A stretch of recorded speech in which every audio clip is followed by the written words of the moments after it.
In case we have never met, I'm Michael Price, and I want to help you succeed in growing your business.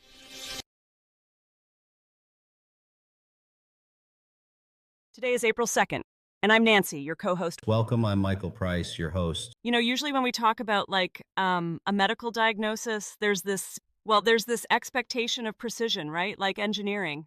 You break your arm, the x-ray shows that jagged white line, and the doctor just points and says, you know, there it is, broken or not broken, it's totally clean.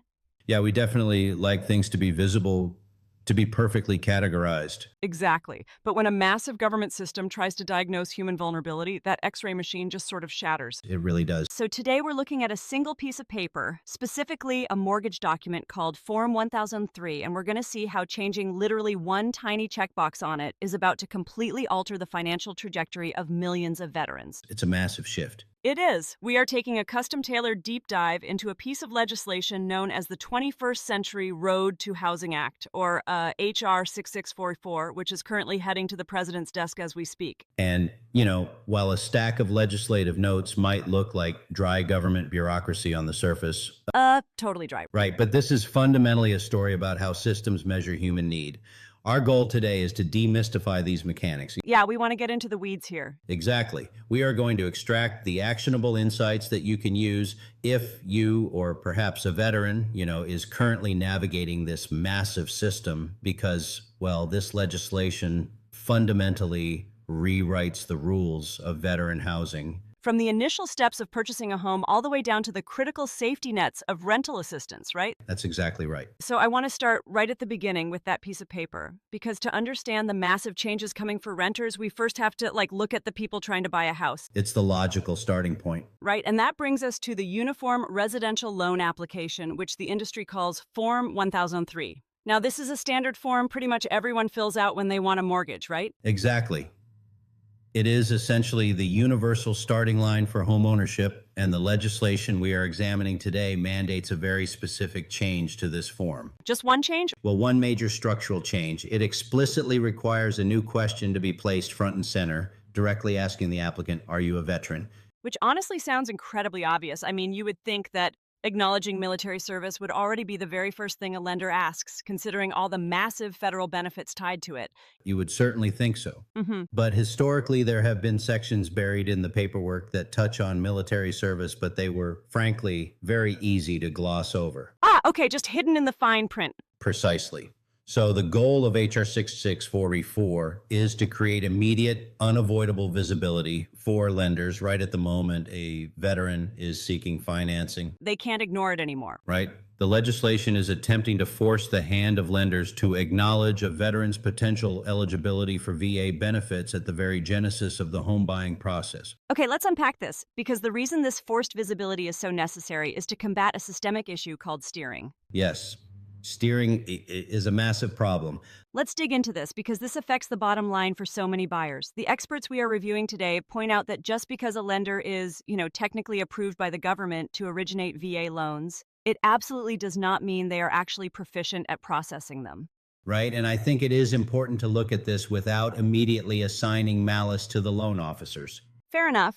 They aren't necessarily the bad guys. No, exactly. If a lender works in a market where they just don't process VA loans frequently, there simply isn't a demand for them to build that specific highly technical expertise. It's a specialized skill. It is. Yeah. They don't know the nuances of the VA handbook. They aren't familiar with the specific property requirements. And so, well, the VA loan becomes a difficult, unfamiliar task on their desk. So because they lack the expertise, they take the path of least resistance. They steer veterans away from the VA loan and push them toward options the lender is more comfortable with, like, say, an FHA loan.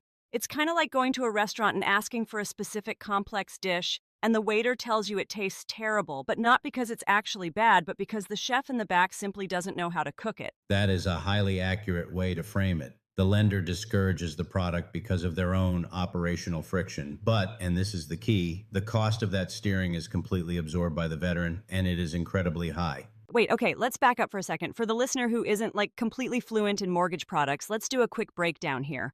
Why is an FHA loan structurally worse for a veteran than a VA loan? Because, FHA loans are generally considered pretty good for first-time buyers, aren't they? They are a solid tool for the general public, yes. FHA loans allow for lower credit scores and a much smaller down payment, usually around 3.5%. But they come with significant penalties compared to the VA loan. First, with an FHA loan, you are required to pay mortgage insurance premiums, both upfront and monthly. Because you're putting less money down. Right, because you are considered a riskier borrower. And that mortgage insurance doesn't actually protect the buyer, right? It protects the lender if the buyer defaults, but the buyer still has to foot the bill for it every single month. Precisely. It's an added cost for zero added benefit to the homeowner. Now contrast that with a VA loan. Yeah. The VA loan requires absolutely zero money down. That alone is a massive hurdle removed. Wow, 0%? Yes. Furthermore, there is no private mortgage insurance required ever. The federal government guarantees the loan, which removes the risk for the lender without passing a monthly insurance cost onto the veteran. That's a huge monthly saving. It is. You also have the ability to have multiple VA home loans over a lifetime. It's not a one-and-done benefit. And there's one more massive financial benefit we really need to mention here, the VA funding fee. Yes, this is a big one. Normally, a VA loan carries a one-time funding fee, which is basically a percentage of the loan amount used to keep the program running. However, if the veteran has a service-connected disability, even just a 10% rating, that entire funding fee is absolutely waived. So we are talking about life-changing financial benefits here. Literally, tens of thousands of dollars saved over the life of a loan, and it's all just left on the table because a lender didn't want to deal with paperwork they didn't understand. It's tragic, honestly. It really is. And if you are listening to this and feel like you're being pushed away from a VA loan by a lender who seems hesitant, the experts highly recommend seeking out dedicated resources. Yes, there are great resources out there. There is a specific YouTube channel mentioned in our materials today called VA Housing Education. It's run by an expert named David, and it's specifically designed to arm veterans with the knowledge to combat this exact misinformation. David's channel is fantastic. Yeah, you can even find a scheduling link in his video descriptions to get direct guidance. Because education is really the only defense against steering. The veteran basically has to know their rights better than the person sitting across the desk from them. Okay, but let's play devil's advocate for a second here. Let's look at it from the lender's, or I don't know, the real estate agent's perspective. Sure. Lenders steer people away from VA loans because, frankly, VA appraisals have a reputation for being an absolute nightmare. I mean, the myth is that they kill deals over, like, peeling paint on a shed, that the house has to be practically perfect to pass a VA inspection. Isn't there a kernel of truth to that? That is perhaps the most pervasive myth in the entire real estate industry, and the material we are reviewing today directly dismantles it. Oh, really? Yes. Lenders who don't know how to navigate VA loans will absolutely tell you there are mountains of additional inspections required, that the house has to be flawless, or the loan will instantly fall through. Right, that's what everyone says. But the reality of the mechanism is quite different. The house does not need to be perfect. It just needs to meet what the VA calls minimum property requirements. Okay, so what does that actually mean in plain English? Basically, the house just needs to be safe, structurally sound, and sanitary, right? Like, it has to be livable.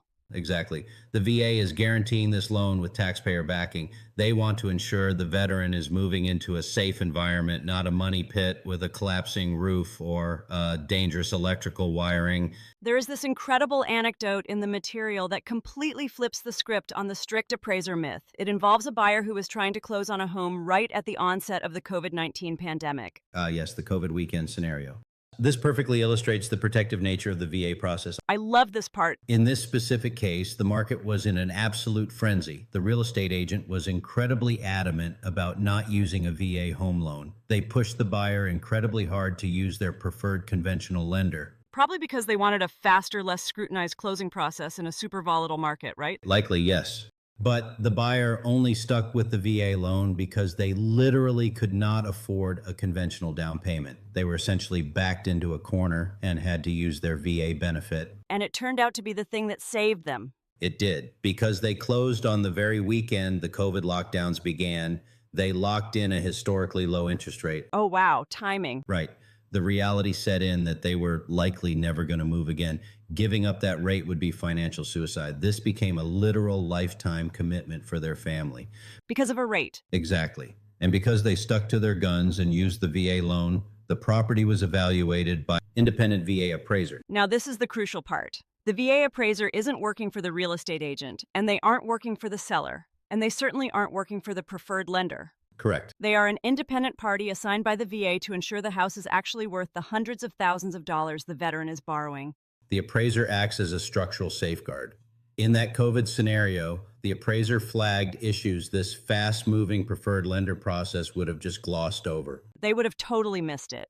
Exactly. The buyer realized in hindsight that the VA appraisal wasn't there to kill their deal. It was there to protect them from making a catastrophic financial mistake on a lifetime investment. So the friction of the VA process is actually a feature, not a bug. That is a perfect way to summarize it, yes. So the Form 1003 checkbox forces visibility, which then stops steering, which keeps veterans in the VA loan, which protects them with independent appraisals and saves them massive amounts of money. It's like an incredible chain reaction from just one piece of paper. It really is an elegant solution to a massive problem. But as vital as homeownership is, we have to look at the reality of the current housing market. This legislation realizes that fixing a mortgage form is completely useless if the veteran is priced out of the housing market entirely. I mean, not everyone is in a position to buy. No, definitely not. And that brings us to the rental landscape. If you aren't buying, you are renting. And for veterans who rent, H.R. 6644 executes a complete fundamental paradigm shift regarding how the federal government views the very concept of income. Okay, so we are moving into the portion of the bill labeled the Unhoused Disabled Veterans Act. And the monumental change here revolves around a specific government program called HUD-VASH. That's HUD-VASH. For the listener who hasn't encountered this acronym before, the materials essentially describe this as Section 8 housing specifically for veterans. That is an accurate shorthand, yes. HUD-VASH is a collaborative program between the Department of Housing and Urban Development, which provides the actual housing choice vouchers, and the VA, which provides the clinical case management and the supportive services. So they work together on this? Yes, it is a long-term rental assistance program, but historically, there was a glaring systemic flaw in how a veteran's eligibility for this program was calculated. And this flaw punished the exact people the system was supposed to help, didn't it? Precisely. Under the new law, two specific streams of money, VA disability compensation known as Chapter 11 and VA pension known as Chapter 15, are completely excluded from being counted as income when determining if a veteran qualifies for housing assistance. Wait, I want to clarify those two buckets of money because Chapter 11 and Chapter 15 sound like, bankruptcy terms to the average person. It is confusing nomenclature. Right. So for the listener who isn't fluent in VA code, what exactly is the difference between disability compensation and a VA pension? It is a vital distinction to make. Chapter 11, disability compensation, is a tax-free monetary benefit paid to veterans with disabilities that are the direct result of a disease or injury incurred or aggravated during active military service. So it's tied directly to their time in service? Exactly. It is compensation for physical or mental damage sustained while serving. Okay, so if you lose your hearing on the flight line or you suffer PTSD from combat, the government compensates you for that loss of function. That's Chapter 11. Correct. So what is Chapter 15? Chapter 15 is the VA pension program. This is different. You do not need to have a service-connected injury to receive a pension. Oh, Right. This is a needs-based benefit paid to wartime veterans who meet certain age or non-service connected disability requirements. And this is key, whose total net worth and income fall below a strict congressional limit. okay, so it's tied to financial need. Yes. It is essentially a financial safety net for wartime veterans who are living in poverty or who are elderly and simply cannot work. Got it. So we have injury compensation on one side and we have a poverty safety net on the other. Under the old rules before H.R. 6644, the government looked at those payments as regular income, just like a paycheck from a job. Which caused massive issues. Let's walk through the math on this to show exactly why that was so destructive. Let's say you have a veteran receiving a 100% disability rating under Chapter 11. The estimates show that brings in roughly, $4,000 a month? Give or take, yes. And let's say due to their circumstances, they also qualify for certain pension benefits, bringing in another $4,000. So previously, this veteran is receiving $8,000 a month total from the VA. When that veteran applied for HUD-VASH rental assistance, the government looked at that $8,000 and calculated their annual income at $96,000. Almost 100 grand. Right? And based on the federal poverty guidelines and local median income limits, The government would definitively say you make too much money, you are disqualified from receiving any rental assistance. Which on the surface sounds logical to a lot of people. I mean, 96 grand is a lot of money, but it completely ignores the reality of geography. It does. I call this the Bay Area paradox. The materials paint this exact devastating picture. You have this veteran getting 100% disability, bringing in money that legally disqualifies them from help, but they live in a high-cost area like the Bay Area in California, where the average rent for a modest two-bedroom apartment is like $3,500 a month.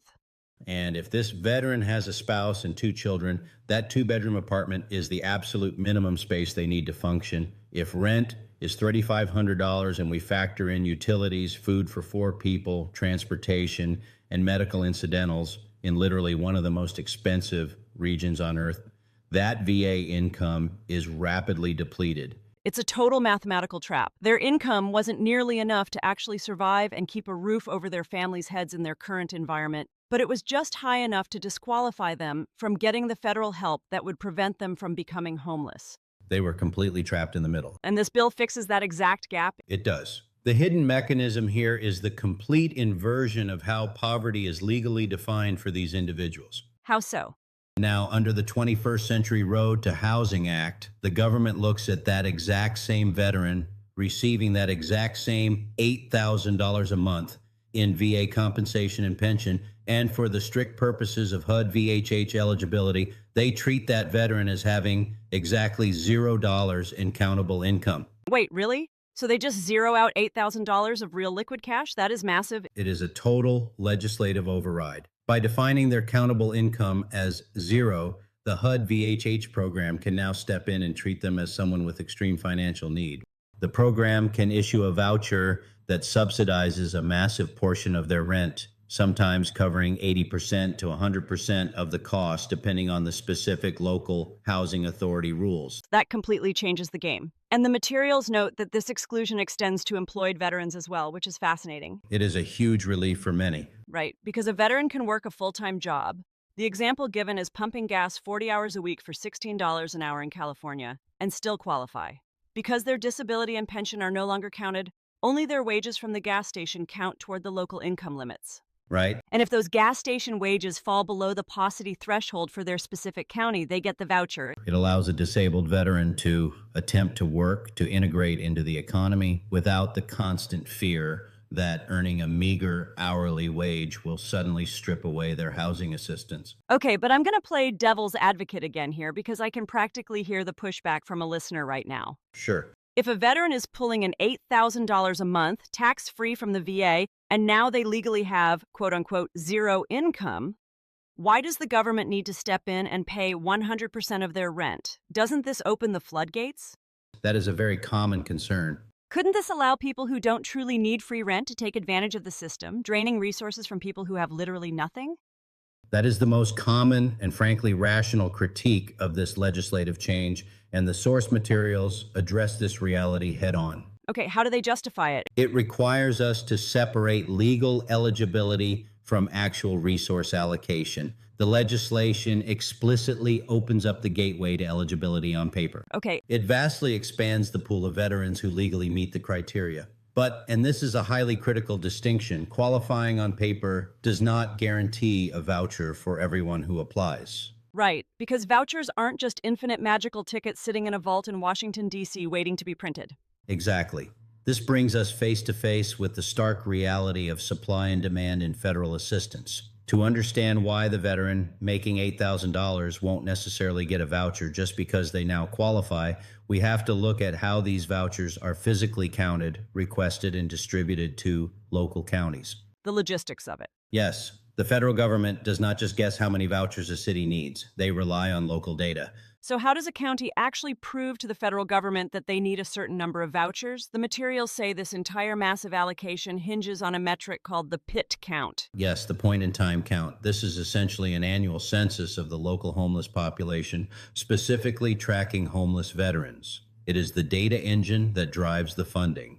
and the numbers result in wild variations across the country. The materials give this crazy example. One county might receive 143 vouchers from the federal government to help aid documented 133 veterans, but their neighboring county, literally just across an invisible jurisdictional line, might only get 50 vouchers, and the next county over might get 273. It is completely localized, entirely dependent on this pit count data. Let's delve into the actual mechanics of how this pit count is conducted, because the methodology itself is deeply fascinating and crucial to understanding why the system operates the way it does. Yeah, I found this part shocking. Every year, usually in late January, local nonprofits, volunteers, and city workers who serve the homeless population conduct this count. They are assigned specific geographical grids. The sources mention an example of a team being assigned 18 specific city blocks to identify and count unhoused individuals. And here's the part that absolutely staggered me when I read the materials. We are talking about data that dictates millions of dollars in federal funding, and the methodology is based on visual identification. The volunteers literally drive through their assigned blocks and look for visual cues from the street. It is an observational census. The exact scenario detailed in the source is a volunteer driving by and saying, "Hey, he's got a veteran hat, he looks homeless, he's pushing a cart." Yep, that's one. Yes, that is how it often happens. There is absolutely no requirement for the volunteer to stop the car, approach the individual and say, "Excuse me, sir, can I see your DD-214 paperwork or your VA identification card to verify your service record before I add you to this federal registry?" They do not halt the count to conduct field audits of military service records. They rely on environmental and visual indicators. But why wouldn't they stop? Is it like a safety issue for the volunteers? Is it a privacy law preventing them from demanding papers? Or is there something else at play here? Because looking for a guy in a hat, I mean, that's like a city determining its entire multi-million-dollar road repair budget by having a guy count potholes from the passenger seat of a moving car going 30 miles an hour. It seems incredibly unscientific, highly prone to error, and frankly, super easy to manipulate. Your skepticism is entirely warranted, and the experts in our sources acknowledge this exact dynamic. To understand why the count operates this way, we have to look at the bureaucratic incentives at play. The incentives. The sources introduce a concept referred to as the homeless industrial complex. Now, examining this impartially, strictly as an administrative reality, we have to recognize how local governments and nonprofits are actually funded. Right, they need federal block grants to keep their lights on and their programs running. Precisely. At the city and county levels, there is a natural structural incentive to ensure these pit counts are as robust and high as possible. Because more numbers mean more money. It is a direct cause and effect relationship. A higher documented count of homeless veterans equals a stronger argument for need, which equals more federal funds, and ultimately a larger allocation of HUD-VASH vouchers for that specific geographic area.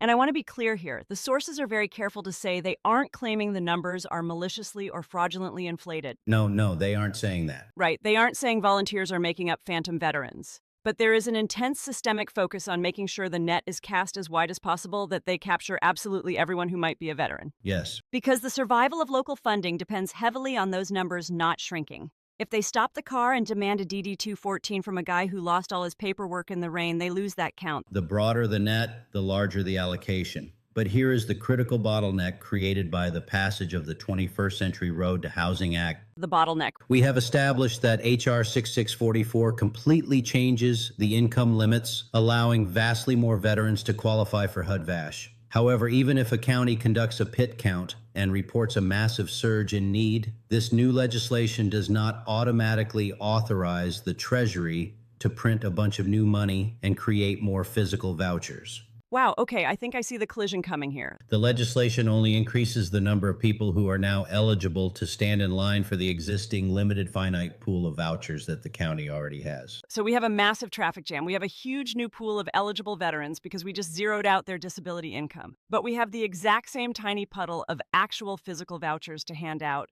It creates a tremendous strain on the system. If I am a veteran who just became eligible under this new law, I might be celebrating, thinking my rent is covered. But the reality is, I'm just getting a ticket to stand in a line that just got 10 times longer. That is the unfortunate reality. So how on earth does the system decide who actually gets a roof over their head? I mean, if 50 people qualify for 5 vouchers, who makes the call? This is where the human element of bureaucracy steps in, and it is arguably the most difficult job in the entire system. Because of the extreme bottleneck, local case managers do not simply hand out vouchers on a first-come, first-served basis. They don't just go down the list. No, they don't just run down a list of whoever applied first. They use a system of rigorous checks and balances. They apply a triage protocol known as the acuity filter. The acuity filter meaning they prioritize the veterans with the highest acuity. Let's define that because it sounds, I don't know, very clinical. It is very much a clinical social work term. Think of a triage nurse in an emergency room. Okay. A patient with a paper cut and a patient with a gunshot wound both need medical attention, both legally qualified to be seen by a doctor, but the triage nurse assesses the severity, the acuity, and the gunshot wound goes in immediately while the paper cut waits. Right, that makes total sense. In housing, highest acuity refers to veterans who have the most urgent, severe, and life-threatening needs for immediate shelter and comprehensive long-term support. Case managers must navigate what is essentially a hierarchy of tragedy. Wow, a hierarchy of tragedy. So let's go through this hierarchy because the sources detail the specific categories of veterans who fall into this highest acuity priority. If a case manager is looking at a stack of applications, who is at the absolute top of the list? At the very top, the highest possible acuity are the literally homeless. These are veterans currently living in extreme, unsheltered, dangerous conditions. The sources use the phrase living under a bridge. They are exposed to the elements, violence, and severe health risks on a daily basis. It doesn't get more urgent than immediate physical danger. So who comes next? Below the literally homeless but still highly prioritized for vouchers are those unable to work. Priority is given to veterans whose physical or mental disabilities completely prevent them from maintaining any form of gainful employment. And this includes a specific VA designation, right? Yes, this includes veterans receiving a specific VA designation called TDIU, total disability based on individual unemployability. Let's unpack TDIU because this is a really specific mechanism. If I understand it correctly, a veteran might have a disability rating of, say, 70%. But because of the nature of their injuries, maybe severe PTSD or physical limitations, they simply cannot hold down a job. The VA recognizes this and pays them at the 100% rate, basically acknowledging they're individually unemployable. Correct. The government formally acknowledges that this individual has no capacity to generate wages in the open market. Therefore, their need for a housing safety net is acute and permanent. Makes sense. However, the sources highlight a deeply tragic subset of veterans within this category who are in an even darker situation. Yes. The materials describe the specific scenario as the worst place to be in ever. They are referring to veterans who physically or mentally cannot work, who have applied for TDIU, but the VA has officially denied their claim. It is an absolute bureaucratic nightmare. It truly is. The reality of their body says they cannot earn wages, but the government paperwork refuses to officially recognize it. They are denied the 100% payout rate. They obviously can't work to make up the difference, and they are just left in a financial void. It's devastating. And case managers look for these individuals because they are entirely invisible to the system's financial protections, but are in desperate need of housing support. And that leads directly to the third major category of high acuity, the financially destitute. Case managers specifically look for the veteran who cannot work and for whom their meager VA benefits are their sole source of income. So they have nothing else coming in. Right? This makes it mathematically impossible for them to afford market rate rent. And they are completely trapped by geography. The sources bring up a really frustrating societal talking point here. People always say, well, if you can't afford to live in California or New York or Seattle, just move somewhere cheaper. We hear that all the time. But for this financially destitute group, that advice is completely useless. They are physically and financially incapable of moving. Because relocation requires significant capital. You need thousands of dollars for moving trucks, first and last month's rent for the new place, security deposits, utility hookups, and travel expenses to relocate to, as the sources put it, the middle of Kentucky. Right, it's not free to move. A veteran surviving solely on a 40% disability rating does not have that capital. They're stuck exactly where they are, slowly drowning in the cost of living. To really solidify how this acuity filter works in practice, the sources provide a brilliant tangible scenario, and I want us to walk through it. Imagine you are a local VA case manager. You have exactly 3 HUD-VH vouchers left in your entire county's allocation to distribute this month. Okay. Sitting in the waiting room, you have 4 veterans who legally qualify for those vouchers. Let's look at the profiles of those 4 veterans. 3 of those veterans are currently living in a tent encampment under an overpass. They are literally homeless. Got it. The 4th veteran is someone who just became eligible under the new HR 6644 rules we discussed earlier. On paper, because their disability pay is now excluded, this 4th veteran has 0 countable income. Right, on paper. But in reality, they are receiving $100,000 a year in non-countable VA compensation and pension. Okay. When you lay it out like that, the choice the case manager has to make is glaringly obvious. Precisely. The case manager is going to bypass the 4th veteran and ship those 3 life-saving vouchers to the highest need, the 3 veterans living under the overpass. Naturally. The veteran with the $100,000 in non-countable income, even though they legally perfectly qualify under the new law, will not receive that voucher because they are not in immediate distress. The triage system works exactly as intended to prevent the floodgates of abuse we talked about earlier. That makes total sense. It is vital to prioritize the most vulnerable, the gunshot wounds over the paper cuts. But this leads me to a massive question about the people caught in the middle. The ones falling through the cracks. Right. What about the veterans who are teetering on the edge, the ones who aren't living under a bridge yet? But they just lost their job, they experienced a drastic income reduction, and they are burning through their last 2 months of rent savings? It's a terrifying position to be in. They aren't the highest acuity today, but they are staring down the barrel of a cliff edge next month. If all the vouchers go to the literally homeless, what happens to the guy who is about to become homeless on Tuesday? This is exactly where the system reveals its most effective but perhaps least known safety net. The materials emphasize that we do not want veterans to become completely destitute before we offer assistance. We shouldn't wait for them to fail.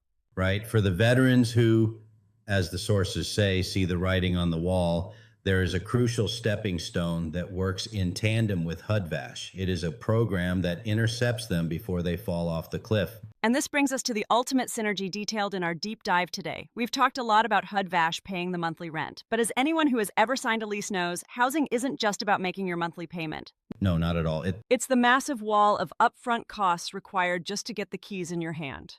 Precisely. If you find a modest apartment for $1,500 a month, you don't just hand the landlord $1,500, you are hit with an absolute avalanche of initial fees. Oh yeah, deposits, fees. Security deposits, which can equal a full month's rent, non-refundable credit check, and application fees. Sometimes landlords demand first and last month's rent simultaneously. Which is Hey, you could be looking at $4,000 to $5,000 just to cross the threshold.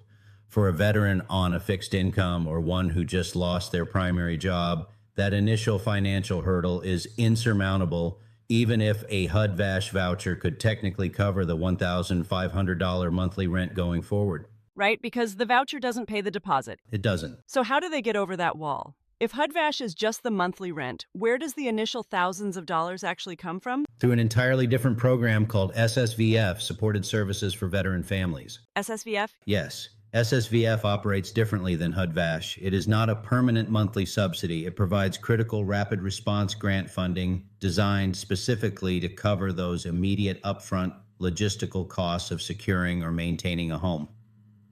Okay, so SSVF is the cash injection. It pays the security deposit. It covers the credit checks. It might even pay the utility arrears that are keeping a veteran from getting their power turned on. Exactly.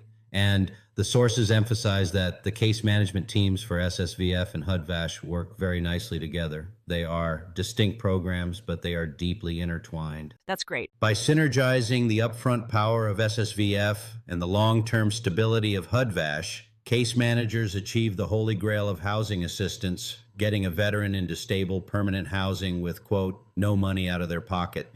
And what I find really incredible is how the acuity filter we just discussed actually plays into this synergy. How so? Well, if a veteran sees the writing on the wall, reaches out, and is already actively working with an SSVF case manager to secure the grant money for a deposit, that veteran is actually highly prioritized to receive one of those limited HUD-VASH vouchers.